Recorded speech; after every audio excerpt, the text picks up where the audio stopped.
So not quite Facebook Live this week, guys. Again, some technical difficulties that we're going to work through. But well, last week we had technical difficulties as well. So we're going to redo the video from last week that didn't come out properly next week. So we'll just get straight into it. What have we got this week, Joe? This week we're going through our hinging patterns. So it's the first of our, or the second technically, of our final movement patterns. It's essentially minimum movement from your knees, a little bend in your knees, with maximum movement from your hips, which is essentially how every single time you pick something up, you should be operating. So JK will demonstrate. Cool. First up, we want to just be starting in our standing plank. So back from our earlier videos, if you want to, you can always check back and see those. But we want to be in that standing plank, okay? And that's how we're going to start. So as Joey said, so the full demo explains. So Joey, with what we got? We've got that softness of the knees, that slight bend at JK's knees. Obviously, you know where his knees are. It's here. And then from there, it's that action through the hips, that extension of JK's hips that starts to lower his chest down towards the floor now. So, with a little piece of apparatus in mind to give you 3 little checkpoints. So you've got in between your tailbone, in between your butt cheeks, you've got in between your shoulder blades, and you've got at the back of your head. So JK will just do a little double chin to get himself into position through that nice neutral spine from there. So you get your 3 points of contact throughout your movement of your hinge.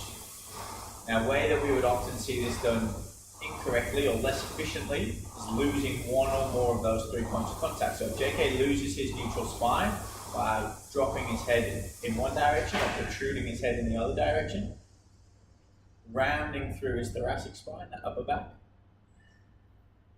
or really, really moving away from that tailbone section through some excessive lumbar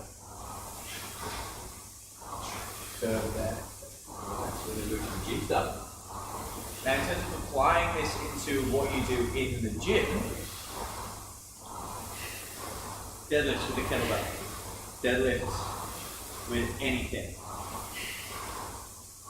That softening of JK's knees, that nice neutral spine, and a breath out every rep. Now, if you're traveling, if you're picking up your suitcase, if you're old school and have a suitcase still, or you've got a travel bag or a carry bag, applying the same thing every single time you work. That pickup from the ground will ensure that you are safe as possible every time you lift. So what we're going to do is we're aspiring to move better before we move more, okay? So our position, our posture, and that precision is so important before we start adding any performance elements to our movement. So just be mindful about that. If you haven't got that solid foundation, then any intensity we add will lead towards the path of injury. So we want to make sure we're avoiding that. We're staying precise, we've got our position, we've got our posture, we're being mindful, and then therefore in our day-to-day activities, anything that we do will reduce the risk of us getting ourselves injured, okay? And we don't want to have an injury. It's quite a, having that issue, it's something we want to stay away from. So just be mindful about that. Anything else to add, Joey? Not too much, like you said. Next week we're going to have another crack at Facebook Live. For one thing, we'll be much smarter than we are in our t-shirts and hoodies this week. We're at a Melbourne Cup function next week, so we'll be mobilising in our Melbourne Cup race attire. We'll look forward to seeing you all then. Hopefully you can join us and we can run you through exactly what you can do whilst you are smartly dressed rather than in your gym gear. Very, very straightforward, very, very easy stuff, guys. So thank you very much for joining us. Catch you next week.